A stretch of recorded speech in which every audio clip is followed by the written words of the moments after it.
Nathan Sterling stared at the architectural plan spread across his mahogany desk, his jaw set in determination. The Sterling Plaza project would be his crowning achievement, a billion-dollar commercial complex that would cement his legacy as the most successful developer in the country. Everything was falling into place perfectly, except for one stubborn obstacle. The phone on his desk buzzed. Victor Kane, his chief acquisitions officer, appeared on the screen with his usual stern expression. "Mr. Sterling, we have a problem with the Maplewood property. The owner refuses to sell." Nathan's fingers drummed against the desk, a habit he displayed when irritated. "Everyone has a price, Victor. Double the offer." Victor shifted uncomfortably. "We've already tripled it, sir. The owner, a Grace Winters, claims the property has sentimental value.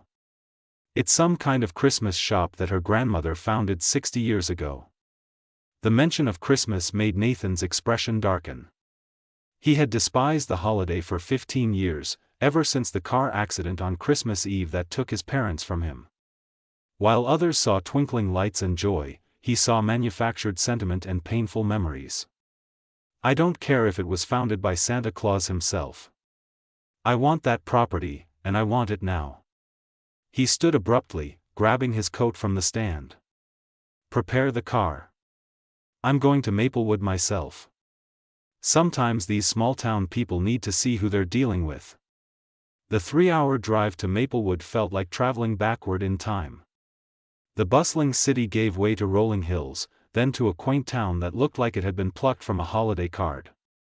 Nathan's sleek black car drew stares as it rolled down Main Street, past shops decorated with wreaths and ribbons. Every lamppost was wrapped in garland, every window displayed festive scenes. His stomach churned with distaste. Winters Wonderland stood at the corner of Main and Elm, a 2-story building with warm yellow lights glowing from every window. The shop's facade was painted a cheerful red, with white trim that made it look like a gingerbread house. A hand-painted sign above the door showed snowflakes and stars dancing around the name. Through the large windows, Nathan could see shelves packed with ornaments, stockings, and decorations of every kind. He pushed through the door, and a bell chimed overhead. The interior was worse than he imagined. Every surface held some reminder of the holiday he loathed. The air smelled of cinnamon and pine, and soft instrumental music played from hidden speakers. Families browsed the aisles, children pointing excitedly at displays while parents smiled indulgently. "Welcome to Winters Wonderland. I'll be right with you." The voice came from somewhere behind a tower of gift boxes. A moment later, a woman emerged, balancing 3 boxes in her arms. She was younger than Nathan expected, perhaps 30, with chestnut hair falling in waves past her shoulders. Her green eyes sparkled with genuine warmth, and she wore a red sweater embroidered with silver snowflakes.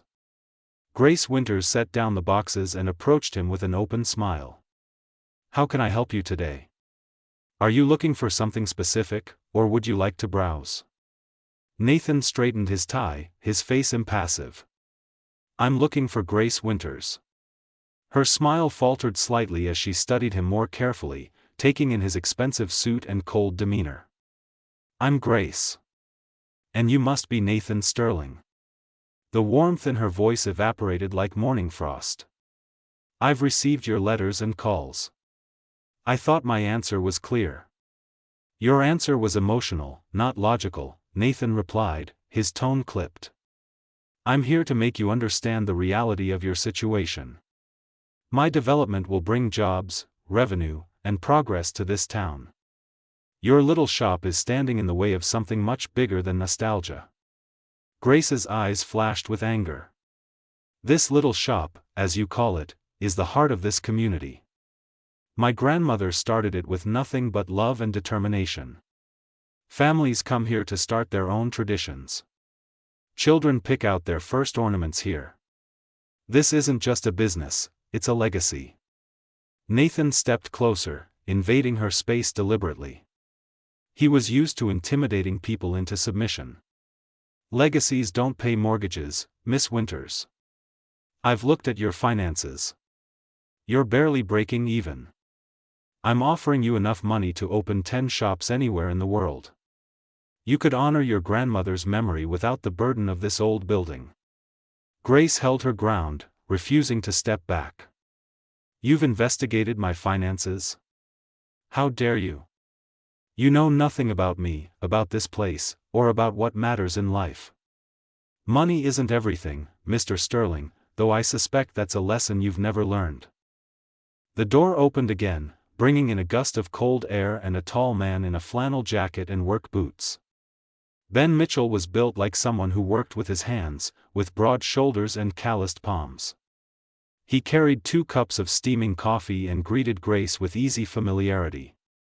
Got your usual, Grace? Extra cream, just how you like it. He handed her a cup, then noticed Nathan. His friendly expression cooled. Everything okay here? Grace accepted the coffee with a grateful smile that made something twist uncomfortably in Nathan's chest. Everything's fine, Ben. Mr. Sterling was just leaving. His answer is the same as it's been, no. Nathan's eyes moved between them, noting the comfortable way Ben stood close to Grace, the protective stance he'd adopted. I'm not leaving Maplewood until we reach an agreement.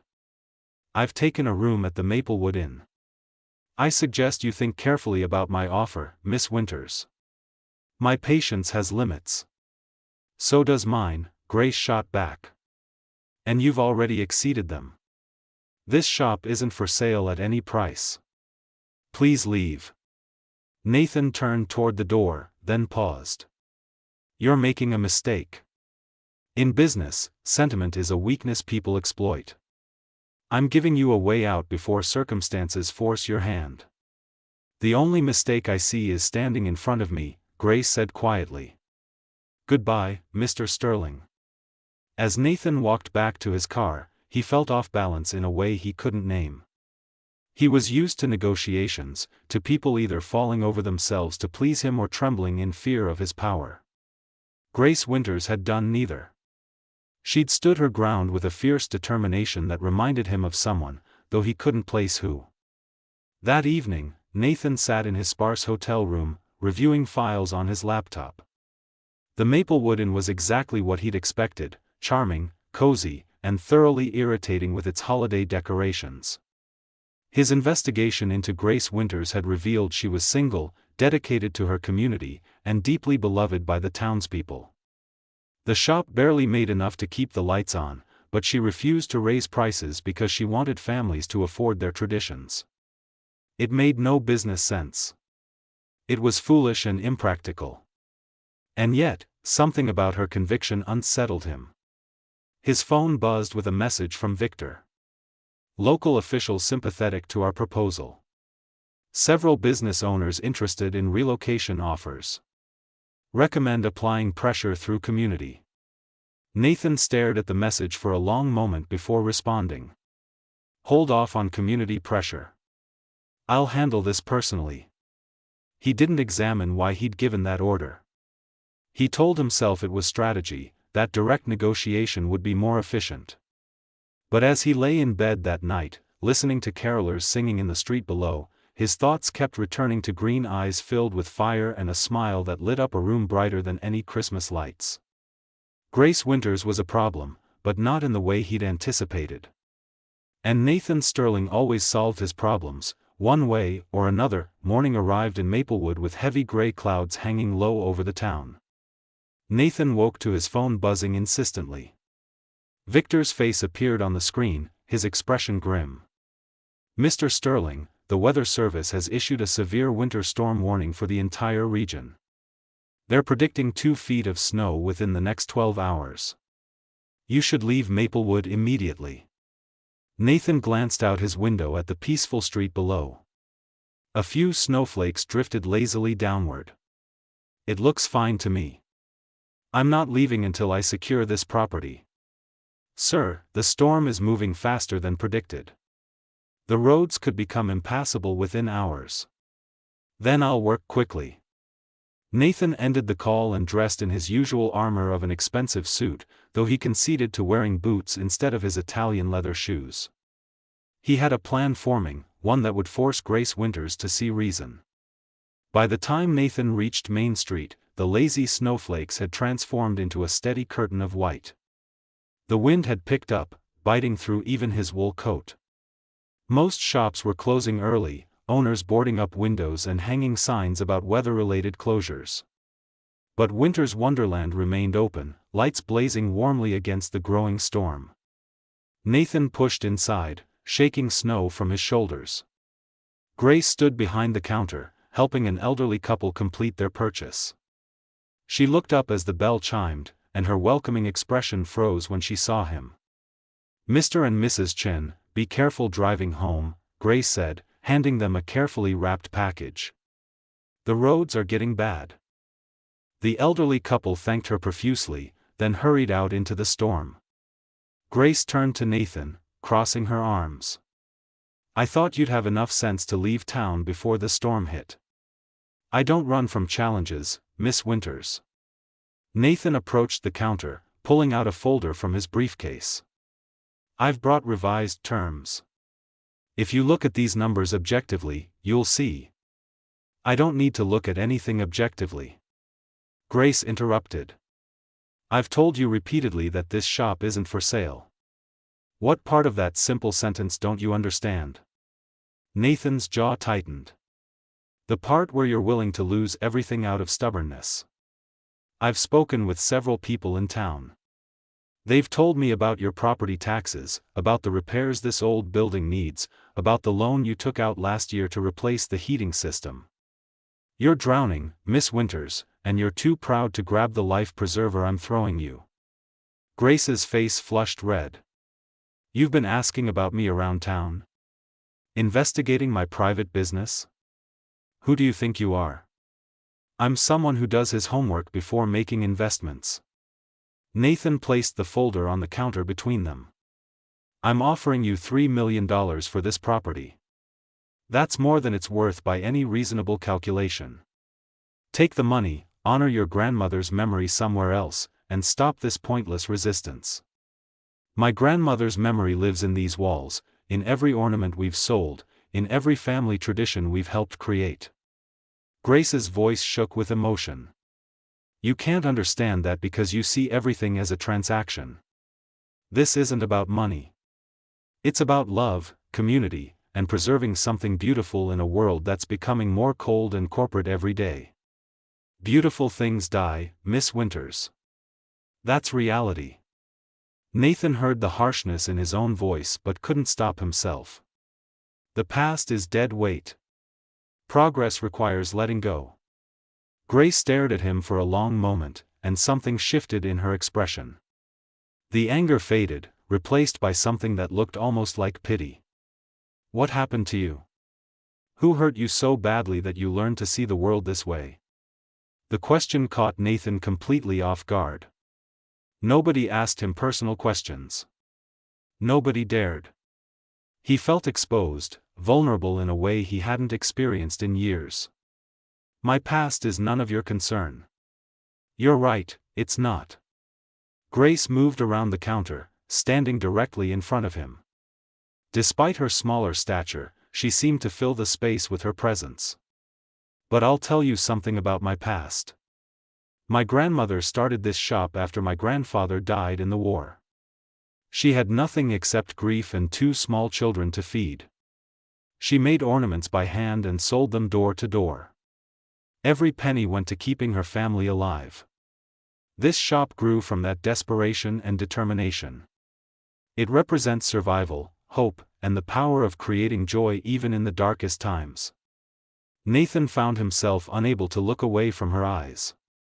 "That's a lovely story, but it doesn't change the economics of the situation." "Economics?" Grace laughed, but there was no humor in it. "Let me tell you about economics, Mr. Sterling.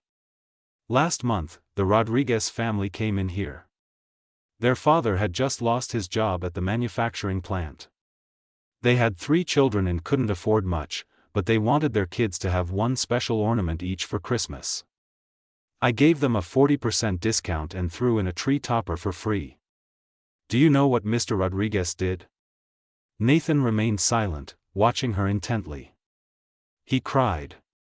Right here in my shop, this grown man cried because someone showed his family kindness when they needed it most. Grace's voice softened. That's the economics that matter to me. The economy of human dignity, of community support, of knowing that profit isn't the only measure of success. Before Nathan could respond, the lights flickered. The wind had become a howl outside, and snow was now falling so thickly that the buildings across the street were barely visible. Grace moved to the window, her face concerned. The storm's worse than predicted. You need to get back to your hotel before the roads become completely impassable. Nathan joined her at the window. His car, parked just down the street, was already buried under several inches of snow. Even as they watched, a town truck crawled past, emergency lights flashing, announcing through a loudspeaker that all residents should shelter in place. Looks like I'm not going anywhere, Nathan muttered. Grace turned to him, alarm crossing her features. You can't stay here. I don't see that I have much choice. Nathan pulled out his phone, but there was no signal. The storm must have taken out the cell towers. Unless you'd prefer I walk back to the hotel in whiteout conditions. Grace chewed her lip, clearly wrestling with the situation. Finally, she sighed in resignation. Fine. You can stay until the storm passes or until the roads are clear enough to walk safely. But you'll follow my rules. No business talk, no pressure tactics, and definitely no more investigating my personal finances. Agreed, Nathan said, surprising himself with how quickly he accepted her terms. Grace locked the front door and flipped the sign to closed. I have an apartment upstairs where I live. There's a spare room that used to be my grandmother's. You can wait there. She paused at the bottom of the staircase behind the counter. And Mr. Sterling? Try to remember that you're a guest, not a conqueror. The apartment above the shop was the opposite of Nathan's minimalist penthouse. Every surface held memories, photographs covering the walls in a chaotic collage of smiling faces spanning decades.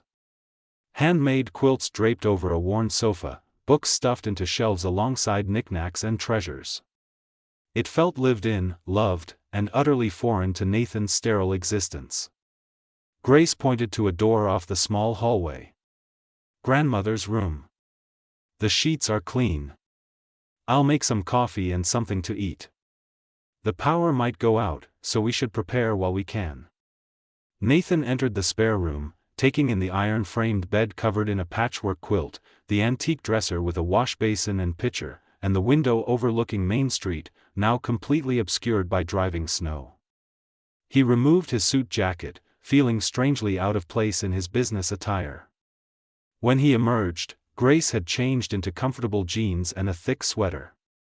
She was in the small kitchen, pulling ingredients from cabinets. I hope you're not too picky about food. I'm making soup and sandwiches. It's simple, but it's warm. I'm not picky.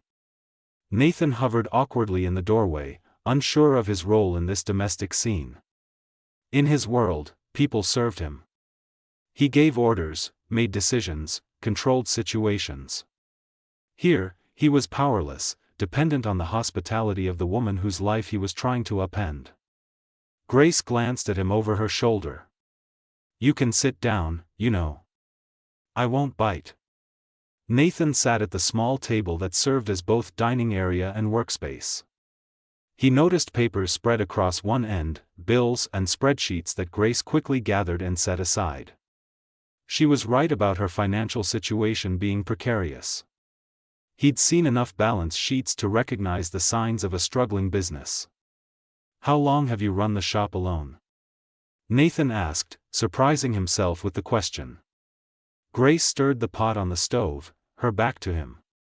3 years. My grandmother passed away when I was 27. She taught me everything about the business, about treating people with respect and kindness, about understanding that success isn't measured only in dollars. And your parents? My mother died when I was young. My father remarried and moved to Arizona. We talk occasionally, but this has always been my home. My grandmother raised me. Grace turned to face him, leaning against the counter. What about you?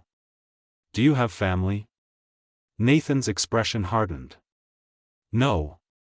Everyone has someone. I had parents.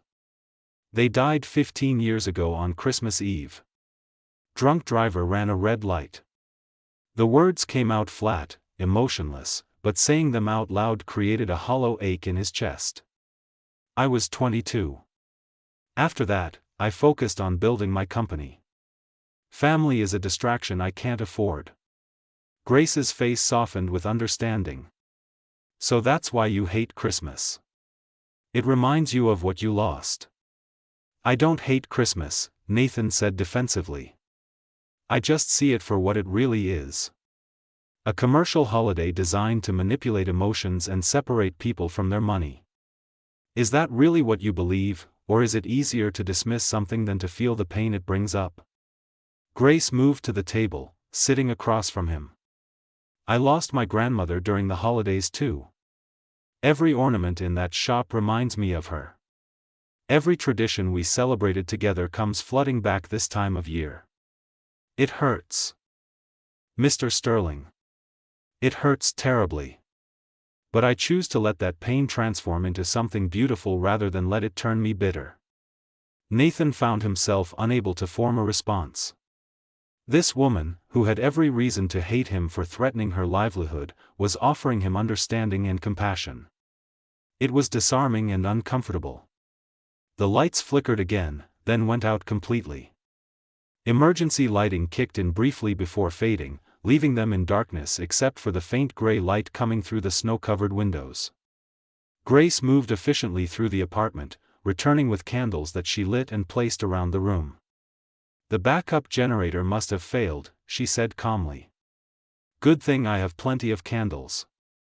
Occupational hazard of running a Christmas shop. In the candlelight, Grace's features took on a softer quality. Nathan watched as she ladled soup into bowls, her movements graceful and assured. She brought him food without fanfare, treating him like a normal person rather than a threat or a business adversary. They ate in silence for a while, the only sounds the howling wind outside and the occasional creak of the old building settling. Nathan found the soup surprisingly good, hearty and warming in a way that had nothing to do with temperature. Why do you do it? Nathan asked suddenly. Why pour your heart into something that barely keeps you afloat financially? You're clearly intelligent and capable. You could work anywhere, make a comfortable salary, have security. Grace set down her spoon, considering her answer carefully. Because some things matter more than security. This shop brings joy to people. It helps them celebrate love, family, tradition. Every ornament that leaves this store carries a piece of hope with it. How do you measure the value of that? You can't, Nathan said. That's the problem. Intangible benefits don't pay the bills. Maybe not, but they feed the soul. Grace met his eyes across the table. What feeds your soul, Mr. Sterling? Your empire? Your wealth? When you're alone in your penthouse at night, surrounded by all your success, are you happy? The question struck Nathan like a physical blow. When was the last time he'd considered happiness? He measured his life in acquisitions, in quarterly profits, in the expansion of his influence. Happiness wasn't a metric he tracked. Happiness is overrated, he said finally. Satisfaction from achievement is more lasting. Is it? Grace challenged. Because from where I'm sitting, you look like the loneliest person I've ever met. Nathan stood abruptly, the chair scraping against the floor. You don't know anything about me. You're right, I don't. But I know loneliness when I see it. I know what it looks like when someone's built walls so high they can't remember what it feels like to let someone in. Grace stood as well, her voice gentle. I'm not trying to hurt you, Mr. Sterling. I'm trying to understand why you're so determined to destroy something that brings others joy. I'm not destroying anything. I'm building something better. Better for whom? Better by whose standards? Grace moved closer, and Nathan could smell her perfume again, that mixture of vanilla and winter freshness. You keep talking about progress and economics, but you never talk about people.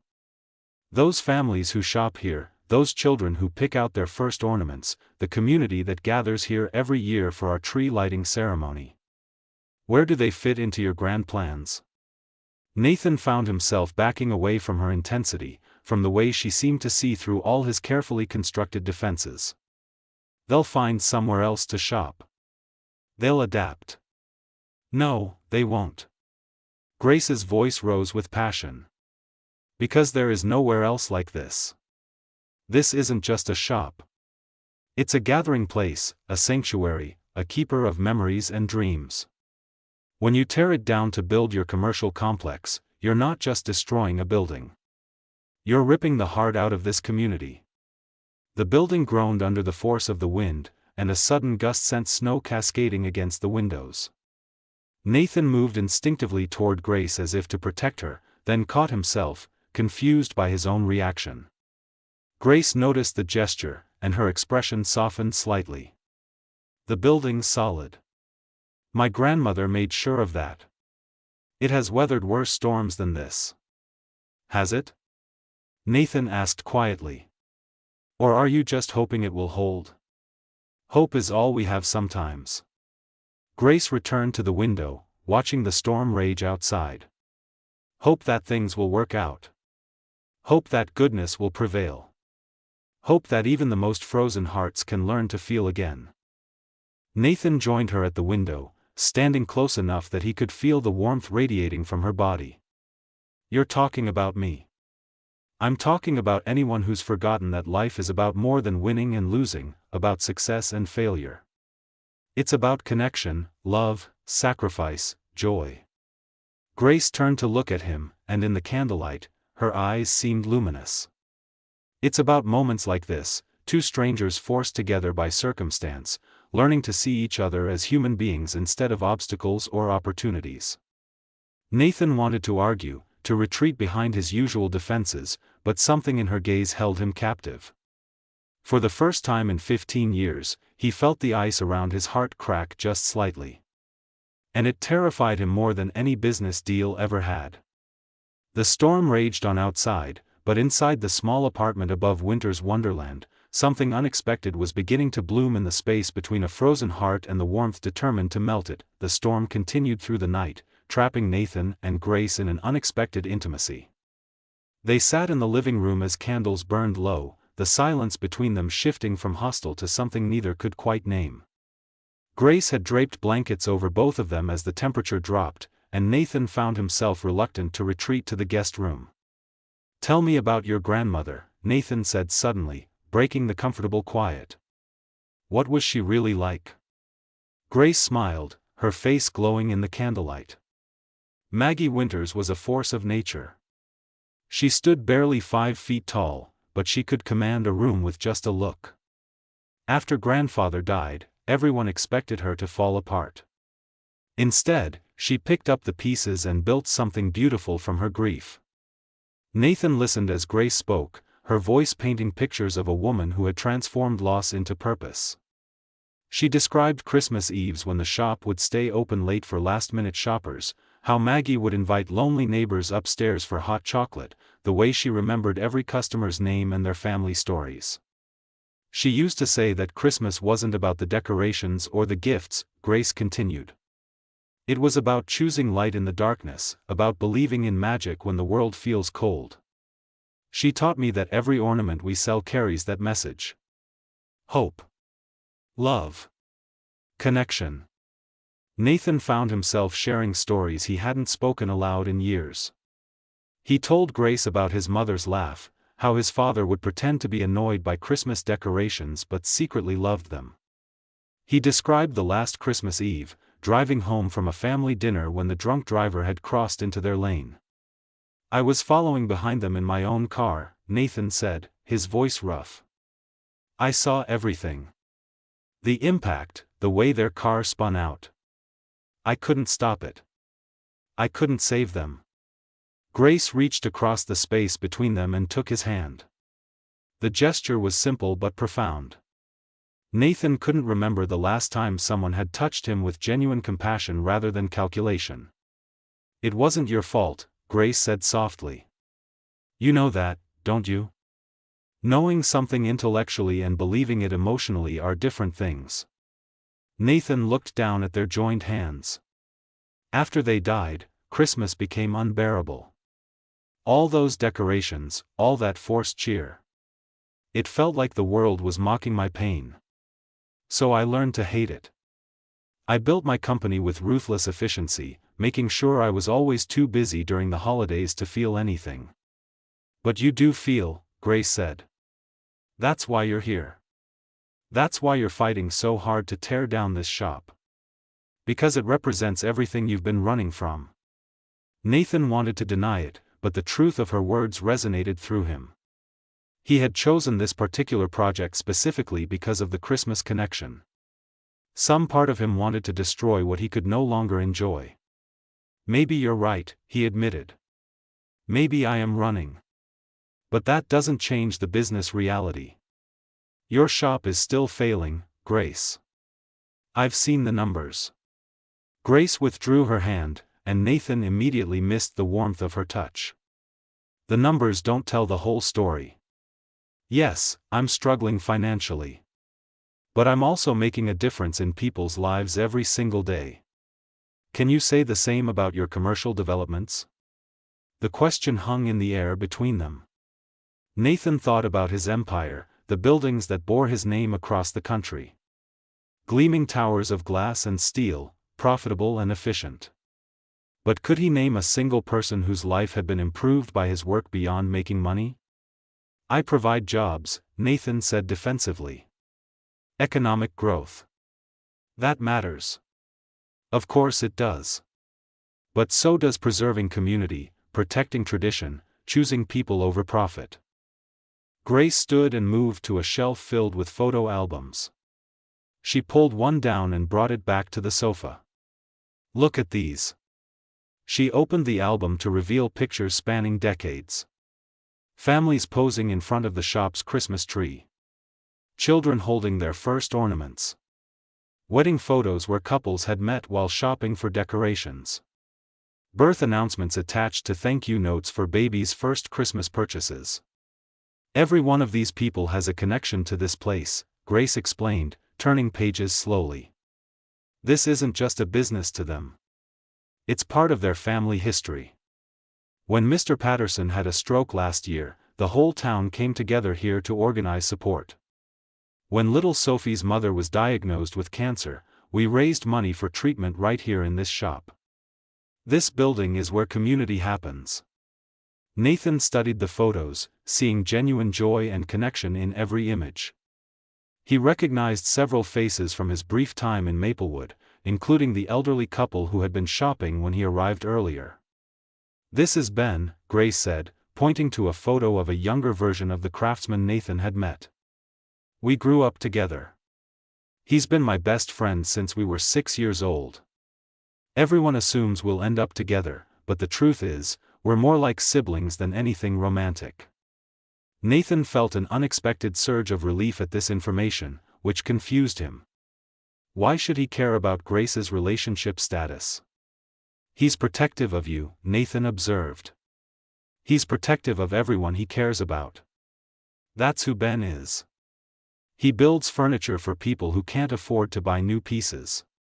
He repairs homes for elderly residents who live on fixed incomes. He embodies everything this community stands for." Grace closed the album. "If you destroy this shop to build your complex, you're not just taking away my livelihood. You're dismantling the social fabric that holds this town together." Nathan stood and walked to the window.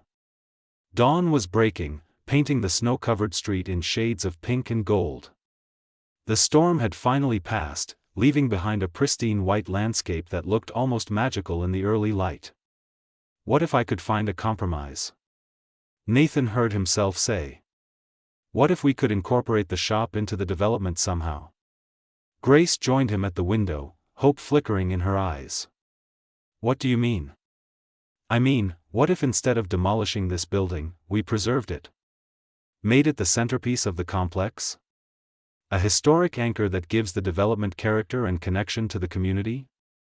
The idea was forming as Nathan spoke, and he realized it actually made business sense. Consumers are increasingly drawn to authentic experiences, to places with history and meaning. Your shop could provide that. But you'd still own the building. You'd control everything. Grace shook her head. I'd just be a tenant in my own family's legacy. What if you remained the owner of this specific property, but leased the land around it to me for the development? We'd build around you, work with you to create something that serves both progress and preservation? Grace studied him intently. Why would you do that? Yesterday you were threatening me. Now you're proposing partnership? Nathan turned to face her fully. Because you were right. About all of it. I've been so focused on running from my pain that I stopped seeing people as anything other than obstacles or assets.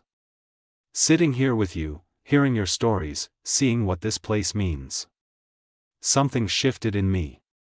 One conversation doesn't heal 15 years of grief and anger, Grace said gently. No, but it's a start. Nathan reached out and tucked a strand of hair behind her ear, surprising both of them with the intimate gesture. You asked me what feeds my soul, and I couldn't answer. But last night, talking with you, sharing stories, feeling connected to another person for the first time in years. That fed something in me I didn't even know was starving. Grace's breath caught. Nathan, I don't know what to say. Say you'll consider the compromise. Say you'll give me a chance to prove I can be more than the cold businessman who walked into your shop yesterday. Nathan's hand lingered near her face. Say you'll help me remember how to be human again. Before Grace could respond, someone pounded on the shop door below. They both jumped, the spell of the moment breaking. Grace hurried downstairs with Nathan following. Through the front window, they could see Ben and several other townspeople with shovels. Grace unlocked the door, and Ben swept her into a relieved hug. Thank God you're okay. When the storm hit and the power went out, we were worried. I tried to get here last night, but the roads were impassable. His eyes landed on Nathan standing in the background, and his expression hardened. He was here all night? The storm trapped him here, Grace explained quickly. It wasn't safe for him to try to reach his hotel. Ben's jaw clenched, but he nodded. The roads are being cleared now. Your hotel is asking about you, Sterling. They want to know if you're checking out. Nathan pulled out his phone, which had finally regained signal. Messages flooded in from Victor, from his assistant, from various business contacts. The outside world was demanding his attention again, pulling him back to his normal life. But as he looked at Grace, still standing close to Ben but watching Nathan with an expression he couldn't quite read, he knew he couldn't just leave. Tell them I'm extending my stay, Nathan said. Miss Winters and I have business to discuss. Over the next week, something remarkable happened in Maplewood. Nathan didn't return to his sterile hotel room. Instead, he found himself spending every day at Winters Wonderland, genuinely getting to know the business and the community it served. Grace showed him the books honestly, explaining the seasonal nature of her income, the choices she made to help families even when it hurt her bottom line. Nathan brought in his architects and proposed his compromise plan to Grace and a town council meeting. The initial reaction was skeptical, but as he explained his vision, preserving the historic shop while building a modern complex around it that would bring jobs and tourism, people began to listen. The development would feature local artisans and craftspeople, Nathan explained, his presentation style softening from his usual aggressive pitch. We'd prioritize businesses that fit the character of Maplewood. Grace's shop would remain independently owned and operated, serving as the heart of the complex. Ben stood up during the meeting, his expression still suspicious. How do we know this isn't just a tactic? How do we know you won't push Grace out once construction begins? Nathan met his gaze steadily. Because I'm prepared to put it in writing, with penalties so severe that breaking the agreement would cost me more than the entire development is worth. Because I've spent the past week learning what this community values, and I want to build something that serves those values rather than destroying them." He turned to Grace, who sat in the front row watching him intently. "And because someone recently taught me that success measured only in dollars is hollow. I want to build something that matters, something that creates value beyond profit margins." The vote was close, but ultimately the town council approved the modified development plan. As the meeting adjourned, people clustered around Nathan, some still wary but others willing to give him a chance. Ben approached, extending his hand reluctantly. "Hurt her, and you'll answer to me," Ben said quietly as they shook hands. "I don't care how much money you have." "Understood," Nathan replied. "For what it's worth, I think she's lucky to have a friend like you." Ben's expression softened slightly. "She deserves happiness. Real happiness. Can you give her that?" The question caught Nathan off guard. When had this stopped being about business? When had his feelings for Grace shifted from adversarial to something much more complicated? Later that evening, Nathan found Grace in her shop after closing. She was reorganizing ornaments, a task he'd learned she did when she needed to think. He watched her for a moment from the doorway, admiring the graceful way she moved, the care she took with each delicate piece. "You were amazing today," Grace said without turning around. "The way you presented the compromise, the respect you showed the council. That's not the same man who walked in here threatening to take everything from me." Nathan approached her slowly. "That man was terrified of feeling anything. You changed that." Grace finally turned to face him. "I didn't change you, Nathan. I just reminded you of who you were before grief turned your heart to ice. Then help me keep remembering." Nathan closed the distance between them. "Stay with me through this project. Teach me how to build something that serves people instead of just serving profit. Show me how to live again instead of just existing." "That's a lot to ask," Grace said, but her eyes were soft. "I know. But I'm also offering something in return." Nathan reached into his pocket and pulled out a small box. "This isn't what you think. Open it." Grace opened the box to find an ornament, a delicate glass sphere hand-painted with a scene of Winters Wonderland surrounded by new buildings, old and new existing together in harmony. Inside the sphere, tiny figures of a man and woman stood close together, looking at the stars. "I had it commissioned this week," Nathan explained. "It's my promise. That I'll protect what matters while building toward the future. That I'll never ask you to choose between your legacy and progress. That I'll stand beside you, not against you." Tears welled in Grace's eyes. "Nathan, this is beautiful. There's an inscription on the bottom," he said softly. Grace turned the ornament over and read the words engraved in delicate script. "Where frozen hearts learn to feel, where darkness finds the light, where love melts winter's longest night." "It's terrible poetry," Nathan admitted with a self-deprecating smile. "But it's true. You melted my frozen heart, Grace. You showed me light when I'd been living in darkness for 15 years. And somewhere along the way, I fell completely in love with you." Grace looked up at him, tears streaming down her face. "You love me?" "Desperately. Completely. In a way that terrifies me because I've spent so long protecting myself from feeling anything." Nathan cupped her face gently. "I know it's too soon. I know I have no right to ask for anything from you after how I treated you. But I need you to know that you changed my life. You gave me back something I thought I'd lost forever, the ability to hope, to dream, to love." Grace set down the ornament carefully and then launched herself into Nathan's arms. He caught her, holding her close as she wrapped her arms around his neck. "You stubborn, impossible, wonderful man," Grace whispered against his neck. "I've been falling for you too, and I fought it every step of the way because I was sure you'd break my heart." Nathan pulled back just enough to look into her eyes. I will spend every day proving that I won't. I'll make mistakes because I'm still learning how to do this, but I promise you this, I will never stop choosing you. I will never stop fighting to protect what we're building together. What are we building? Grace asked, her fingers threading through his hair. A life, Nathan said simply. A partnership. A love story that starts with conflict and ends with forever. He kissed her then, pouring 15 years of frozen emotions into the gentle press of his lips against hers. Grace kissed him back with equal passion, her warmth melting the last of the ice around his heart.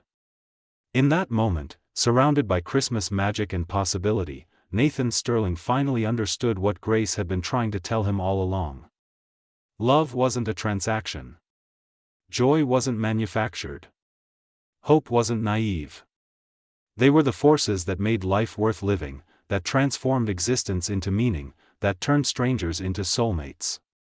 When they finally broke apart, both breathless and smiling, Grace laughed softly.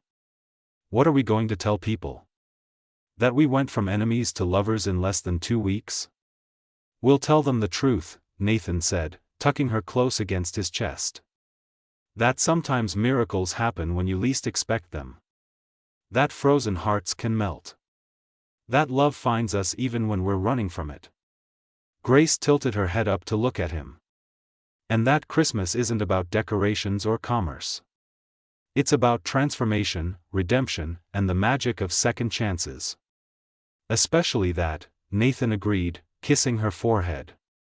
Though I have to admit, I'm starting to appreciate the decorations more. Particularly when they're in your shop, sold by you, representing everything good in the world.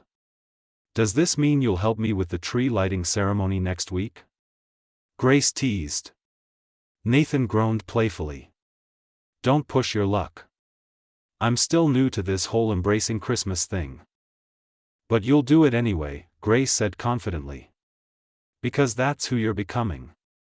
A man who shows up for his community, for his love, for the life he's building. When you put it that way, how can I refuse? Nathan kissed her again, softer this time, a promise rather than a passion. The following week, Nathan Sterling stood in the town square of Maplewood, helping Grace coordinate the annual tree lighting ceremony. He wore a ridiculous Christmas sweater that Ben had given him as a peace offering, and he was surrounded by townspeople who were slowly learning to trust him. When the moment came to flip the switch and illuminate the massive tree, Nathan held Grace's hand and watched as her face glowed with joy. Make a wish, Grace whispered as the lights blazed to life. Nathan looked at the woman beside him, at the community that was becoming his home, at the future they were building together. I don't need to wish. Everything I want is already right here. As snow began to fall gently around them, as carolers sang and children laughed, as Grace leaned into his embrace, Nathan Sterling realized that the greatest gift he'd ever received hadn't been wealth or power or success. It had been a stubborn woman with a warm heart who had refused to let him stay frozen, who had fought for what mattered, and who had loved him back to life. 3 months later, on Christmas Eve, Nathan proposed to Grace in front of Winters Wonderland, which was now surrounded by the framework of the new development. The entire town gathered to witness the moment when the CEO who had come to destroy their heart became the man who promised to cherish it forever. Grace said yes, of course. And as they kissed beneath the Christmas lights, Nathan felt his parents' presence somehow, felt their approval, their love, their joy that he had finally found his way back to happiness. The pain of losing them would always be part of him, but it no longer defined him. Love had done what 15 years of running couldn't. It had healed him. It had transformed him. It had given him a future worth believing in. And every Christmas after that, when Nathan and Grace hung the special ornament on their tree, the one showing old and new buildings existing in harmony with two figures looking at stars, they remembered the miracle that had changed everything. The Christmas miracle of a frozen heart learning to feel again, of enemies becoming lovers, of loss transforming into hope. Because sometimes, the greatest miracles don't come wrapped in ribbons. They come wrapped in second chances, delivered by stubborn women with warm hearts who refuse to give up on the possibility that even the coldest winter can give way to spring. And love, real love, is the force that melts the ice and makes miracles possible. The end.